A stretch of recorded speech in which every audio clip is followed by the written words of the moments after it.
Hello guys, मैं Vinaykant ABS की पाठशाला में आप सभी का स्वागत करता हूं।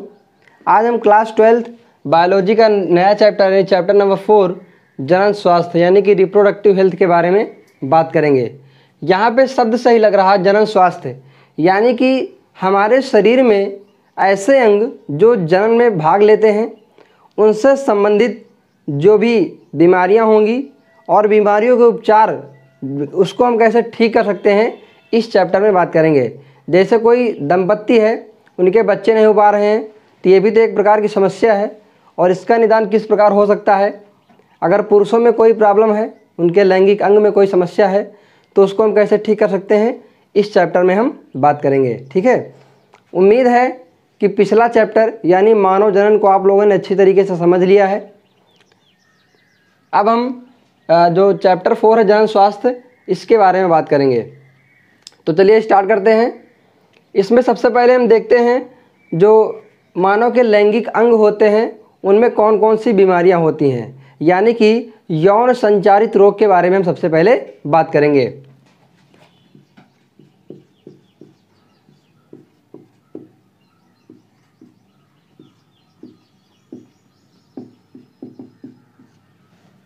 इसको इंग्लिश में बोलते हैं सेक्सुअली ट्रांसमिटेड डिजीज। शॉर्टकट में इसको बोलते हैं STD। इस तरीके से आप लोग याद कर सकते हो, STD। तो सबसे पहले हम देखते हैं कि यौन संचारित रोग किसे कहते हैं। यौन संचारित जैसे कि लग रहा है कि वे रोग जो लैंगिक संसर्ग अर्थात संभोग के द्वारा या फिर प्रजनन मार्ग के द्वारा फैलते हैं, ऐसे रोगों को यौन संचारित रोग कहते हैं। एक बार फिर समझिए कि वे रोग जो लैंगिक संसर्ग अर्थात संभोग या प्रजनन मार्ग द्वारा फैलते हैं या संक्रमित होते हैं, उन रोगों को यौन संचारित रोग कहा जाता है। ठीक है, ये इंपॉर्टेंट है, परीक्षा में पूछा भी जाता है कि यौन संचारित रोग किसे कहते हैं। तो यौन संचारित रोग को हम दो भागों में बांट करके अध्ययन कर सकते हैं। ये बैक्टीरिया द्वारा यानी जीवाणु द्वारा भी होता है और वायरस के द्वारा भी होता है। ठीक है, तो इसको हम दो भागों में बांट के अध्ययन कर सकते हैं। तो सबसे पहले जीवाणु द्वारा STD यानी कि STD बाई बैक्टीरिया।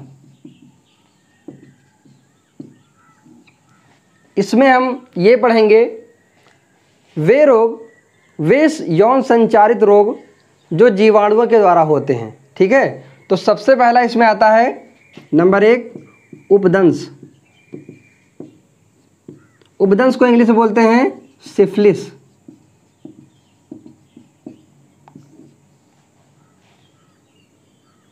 सिफिलिस एक ऐसा रोग है जो जीवाणुओं के द्वारा होता है और ये जो जीवाणु इसमें उपदंश में होता है यानी सिफिलिस में होता है, ये हमारे प्रजनन मार्ग में ही उपस्थित रहता है।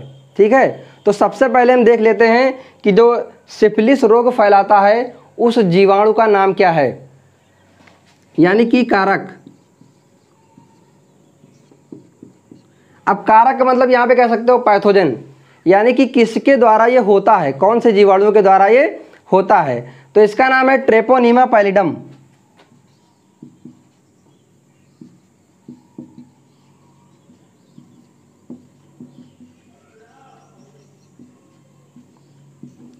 ये जीवाणु का नाम है जिसके द्वारा सिफिलिस रोग फैलता है, यानी कि एक से दूसरे व्यक्ति में फैलता है संभोग के द्वारा।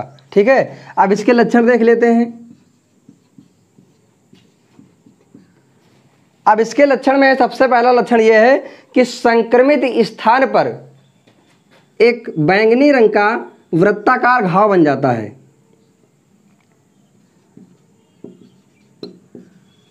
संक्रमित स्थान पर एक बैंगनी रंग का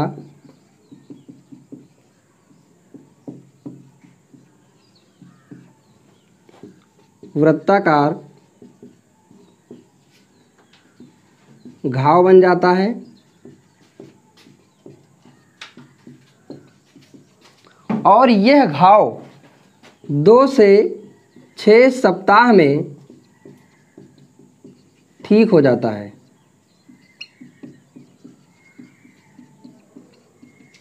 ये आपको याद रखना है।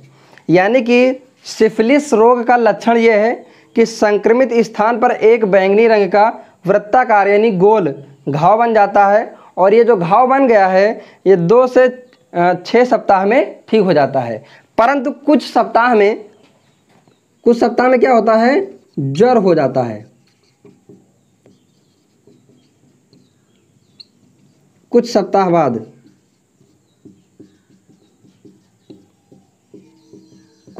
क्या होता है, ज्वर हो जाता है, यानी कि बुखार आना स्टार्ट हो जाता है। ठीक है, तो आपने देखा कारक ट्रेपोनीमा पैलिडम और लक्षण संक्रमित स्थान पर एक बैंगनी रंग का वृत्ताकार घाव बन जाता है और ये घाव 2 से 6 सप्ताह में ठीक हो जाता है, परंतु कुछ सप्ताह बाद क्या हो जाता है, ज्वर हो जाता है। ठीक है, तो अब इसका हम देखेंगे इसका उपचार हम कैसे कर सकते हैं। इसके उपचार के लिए पेनिसिलिन का इस्तेमाल किया जाता है।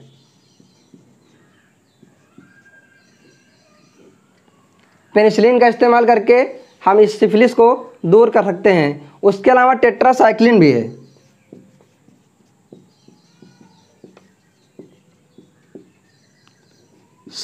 टेट्रासाइक्लिन दवा का भी उपयोग करके हम उपदंश यानी कि सिफिलिस को ठीक कर सकते हैं। ठीक है, अब हम देखते हैं दूसरी बीमारी।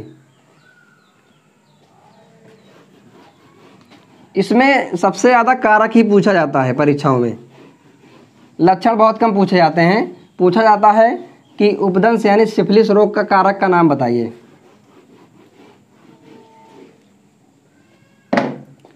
दूसरा है सुजाक, या इसको बोलते हैं गोनोरिया।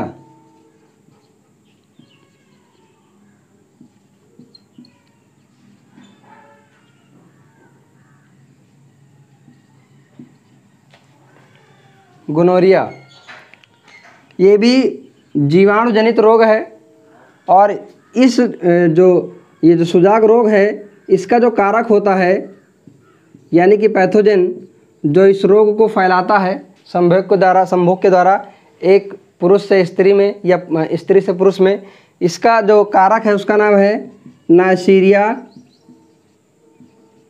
गोनोरी। इसी समय आप लोग याद करते चलिए, नाइसीरिया गोनोरी सुजाक रोग का कारक होता है और ये नीट की परीक्षाओं में पूछा जा चुका है। अभी जो हमने बताया आपको सिफिलिस और ये जो सुजाक है ये नीट की परीक्षा में पूछा जा चुका है। नाइसीरिया गोनोरी ये एक जीवाणु का नाम है जिसके द्वारा सुजाक फैलता है। ठीक है, अब इसके लक्षण देख लेते हैं।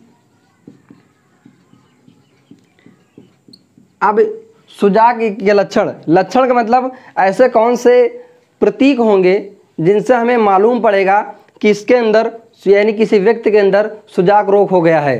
तो सबसे पहले इसमें देखते हैं जो लक्षण है, मूत्र त्याग में जलन,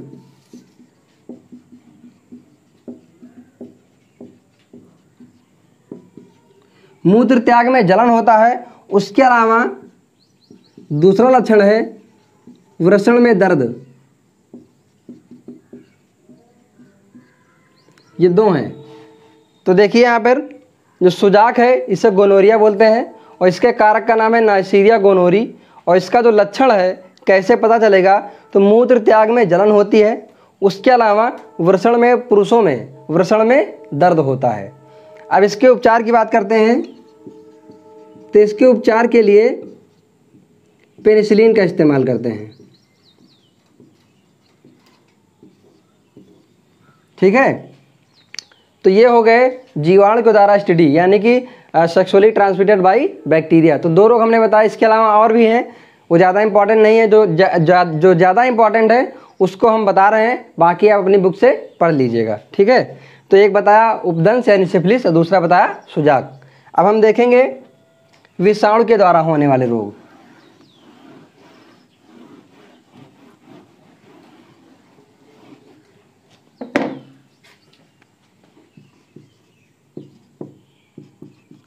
विषाणु द्वारा यौन संचारित रोग, यानी कि STD बाई वायरसेस,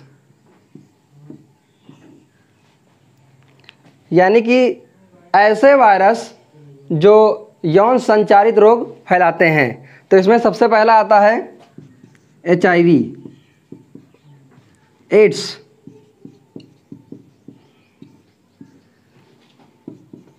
AIDS। सबसे पहले क्वेश्चन पूछा जाता है एड्स का पूरा नाम क्या है। तो एड्स का पूरा नाम एक्वायर्ड इम्यूनो डेफिशिएंसी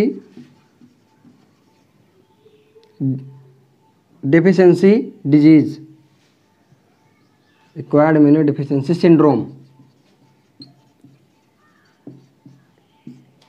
ये एड्स का पूरा नाम है। ठीक है, और इसका जो कारक है, यानी कि ये कौन से वायरस द्वारा फैलता है, HIV। HIV एक वायरस है जिसका पूरा नाम ह्यूमन इम्यूनो डेफिशिएंसी वायरस। तो सब विषाणु द्वारा यौन संचारित रोग में सबसे पहला है एड्स, AIDS इसका शॉर्टकट में, और फुल नेम इसका है एक्वायर्ड इम्यूनो डेफिशिएंसी सिंड्रोम। और ये एक वायरस के द्वारा फैलता है, उस वायरस का नाम है HIV, human immuno deficiency virus. ये एक ऐसा वायरस होता है जो हमारे शरीर की प्रतिरक्षा प्रणाली को नष्ट करता है। सीधे जाकर के जैसे ही हमारे शरीर में प्रवेश करेगा, ये किसी यौन यानी कि जनन लैंगिक अंगों के माध्यम से, जो है संभोग के माध्यम से, ये हमारे मूत्र मार्ग से होता हुआ या फिर प्रजनन मार्ग से होता हुआ शरीर के अंदर प्रवेश करता है। और प्रवेश करने के बाद सबसे पहले ये हमारे शरीर की इम्यून सिस्टम को नष्ट करता है।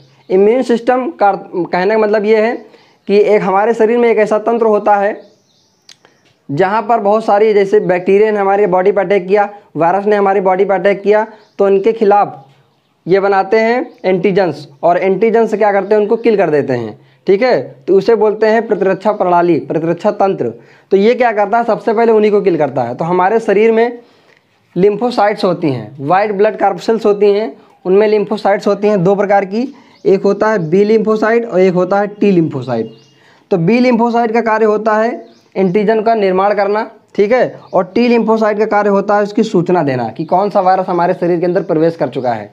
तो जो ये टी लिम्फोसाइट होता है, सबसे पहले जो HIV वायरस है, इस टी लिम्फोसाइट को किल कर देता है। क्या करता है, नष्ट कर देता है। और ये AIPMT की परीक्षा में पूछा गया है कि जो HIV वायरस होता है वो हमारे शरीर की प्रतिरक्षा प्रणाली यानी प्रतिरक्षा तंत्र में कौन सी सेल्स को मारता है, ठीक है, या फिर HIV प्रवेश करने के बाद हमारे शरीर में कौन सी सेल्स को मार देता है ये, तो उसका नाम क्या है, टी सेल्स या टी लिम्फोसाइट या T4 लिम्फोसाइट इसको बोलते हैं। अब ये T4 लिम्फोसाइट को किल कर देगा तो क्या होगा, अब ये सूचना ही नहीं दे पाएगा बी लिम्फोसाइट को, तो बी लिम्फोसाइट एंटीजन का फॉर्मेशन नहीं कर पाएगा। जाहिर सी बात है। देखिए यहाँ पे समझना एक चीज़, जब HIV वायरस संभोग के द्वारा किसी व्यक्ति के अंदर पहुँचता है तो सबसे पहले ये हमारे प्रतिरक्षा तंत्र को डिस्टर्ब करता है, ये उसको नष्ट कर देता है। नष्ट करने में हमारे शरीर में WBC होती हैं, WBC में बी लिम्फोसाइट और टी लिम्फोसाइट होती हैं। टी लिम्फोसाइट का कार्य होता है कि ये सूचना देता है बी लिम्फोसाइट की कौन सा वायरस हमारे शरीर के अंदर आया है। तो जैसे ही HIV वायरस क्या करता है, सबसे पहले टी लिम्फोसाइट को किल कर देता है। जब ये किल कर देता है तो बी लिम्फोसाइट जो होती हैं इनको सूचना मिल ही नहीं पाएगी, तो ये एंटीजन का फॉर्मेशन नहीं करते हैं, ठीक है। तो ये याद रखना, जो HIV है ये प्रवेश करने के बाद हमारे शरीर में टी लिम्फोसाइट को किल कर देता है, जिससे हमारी जो प्रतिरक्षा तंत्र है पूरी तरीके से डिस्टर्ब हो जाती है। अब क्या होगा, अब हमारे शरीर में बहुत सारे प्रकार के बैक्टीरिया या वायरस अटैक करना शुरू कर देते हैं, जिससे हमारा जो शरीर है वो कमज़ोर हो जाता है। इसके लक्षण क्या हैं, ज्वर रहेगा, हमेशा बुखार रहेगा, उसके अलावा मांसपेशियों में दर्द होगा,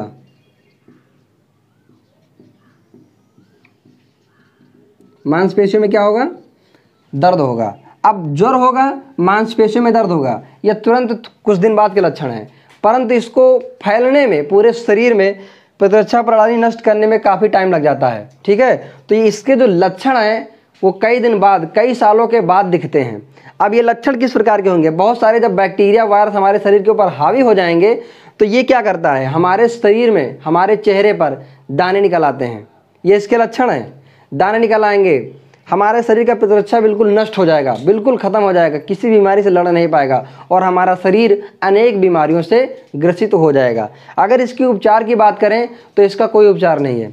हालांकि बहुत सारी दवाइयाँ एक साथ मिलाकर के दी जाती हैं जो हमारे इम्यून सिस्टम को, प्रतिरक्षा तंत्र को मजबूत बनाता है। उसके अलावा बहुत सारी आयुर्वेद में भी हैं, परंतु इसका कोई परमानेंट इलाज नहीं है। ठीक है, अब हम नेक्स्ट बात करेंगे दूसरी बीमारी की।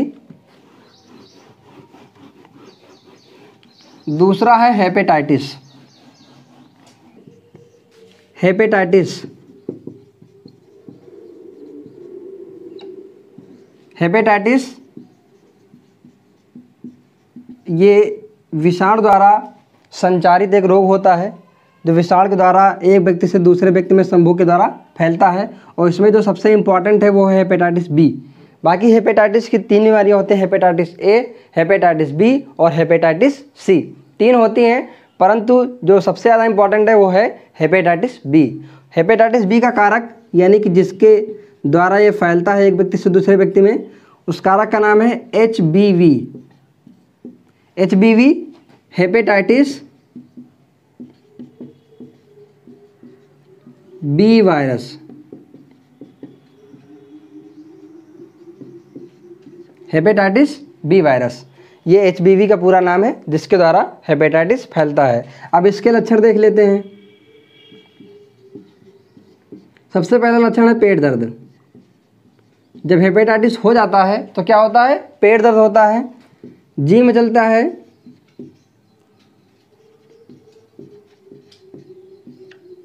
उसके अलावा भूख में कमी होती है,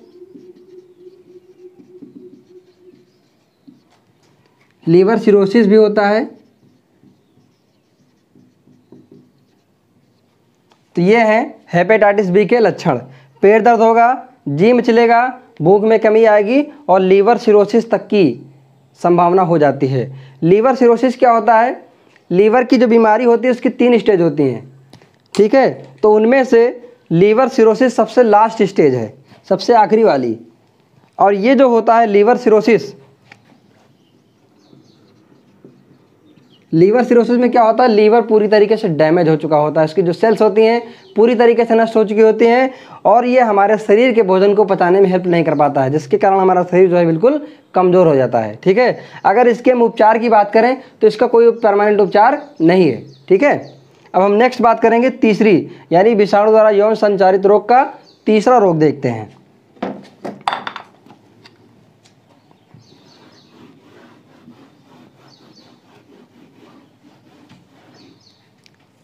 तीसरा रोग है genital herpes.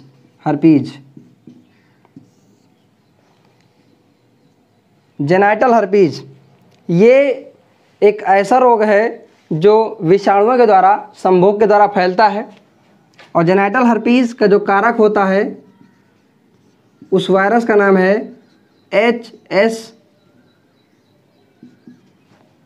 HSV, herpes simplex virus. ये एक ऐसा वायरस होता है जो प्रजनन मार्ग में ही उपस्थित रहता है और इसके साथ साथ जब संभोग की क्रिया होती है तो एक व्यक्ति से दूसरे व्यक्ति में पहुंचता है। तो HSV यानी हर्पीज सिम्प्लेक्स वायरस। अब इस रोग के लक्षण देख लेते हैं। अब इसमें क्या होगा, इसके लक्षण, जनन अंगों में सूजन होगी,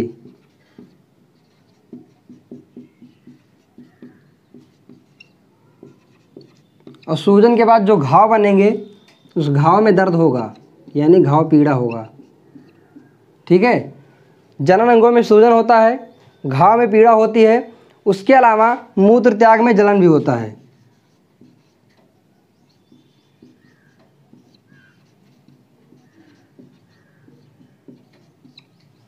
यह है इसके जेनाइटल हर्पीस के लक्षण। जनन अंगों में सूजन होगा और सूजन के बाद कुछ घाव बनेंगे, घाव में पीड़ा होगी यानी दर्द होगा।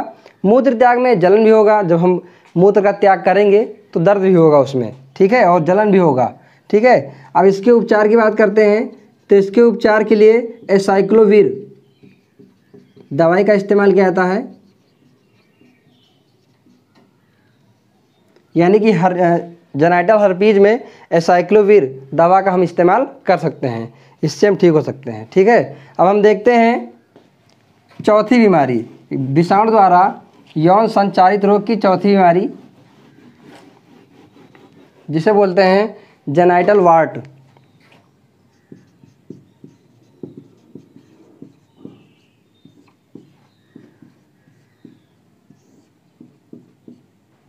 जेनाइटल वार्ट का जो कारक है वो है HPV। HPV human papilloma virus.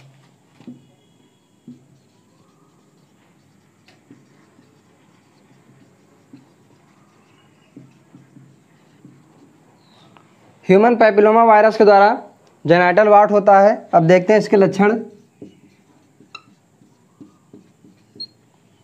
इसके लक्षण में जो पुरुष होते हैं, पुरुष के शिश्न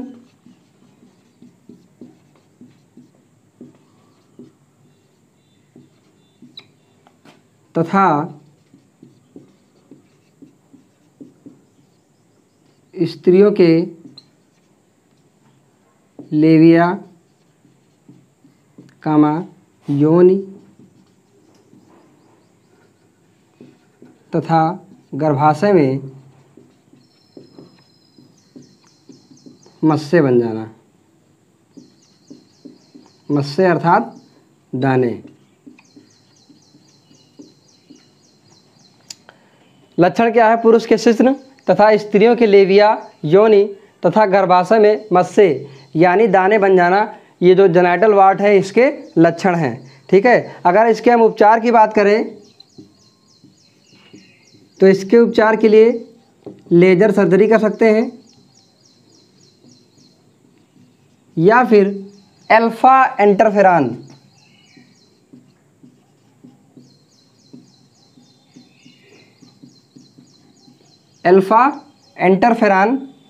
दवा द्वारा हम इसका उपचार कर सकते हैं, ठीक है। यह है जेनाइटल वार्ट, इसका कारक HPV ह्यूमन पैपिलोमा वायरस। इसमें याद कर लिए ह्यूमन पैपिलोमा वायरस। लक्षण क्या है? पुरुषों के शिश्न तथा स्त्रियों के लेविया, योनि तथा गर्भाशय में मस्से बन जाना। उपचार इसका क्या है? लेजर सर्जरी या अल्फा इंटरफेरॉन की जो है दवा का इस्तेमाल करके हम इस बीमारी को दूर कर सकते हैं, ठीक है। तो आज हमने देखा कि यौन संचारित रोग जीवाणु द्वारा कौन कौन से होते हैं और विषाणु के द्वारा कौन कौन से होते हैं, ठीक है। अब आइए बात करते हैं इनके क्वेश्चंस के बारे में। अब कुछ क्वेश्चंस हम आपसे पूछेंगे, उनका आंसर आपको कमेंट बॉक्स में देना होगा, ठीक है। तो सबसे पहला क्वेश्चन हमारा है, यौन संचारित रोग किसे कहते हैं या यौन संचारित रोग क्या है। दूसरा क्वेश्चन, सिफिलिस जो रोग होता है उस रोग का कारक का नाम बताइए। तीसरा, जो ह्यूमन इम्यूनो वायरस होता है वो मनुष्य की किस कोशिका को मार देता है, ठीक है। चौथा क्वेश्चन है, जो सुजाक होता है सुजाक रोग के कारक का नाम बताइए, ठीक। तो ये 4 क्वेश्चन हैं, इन चारों क्वेश्चन के आंसर आप लोग कमेंट बॉक्स में दे सकते हैं। अगर आपको ये वीडियो पसंद आया हो तो इसे लाइक करें, ज़्यादा से ज़्यादा शेयर करें और हमारे चैनल को सब्सक्राइब करके बेल आइकन को ज़रूर हिट करें, जिससे आने वाले वीडियोज़ को नोटिफिकेशन आपको सबसे पहले मिले। धन्यवाद।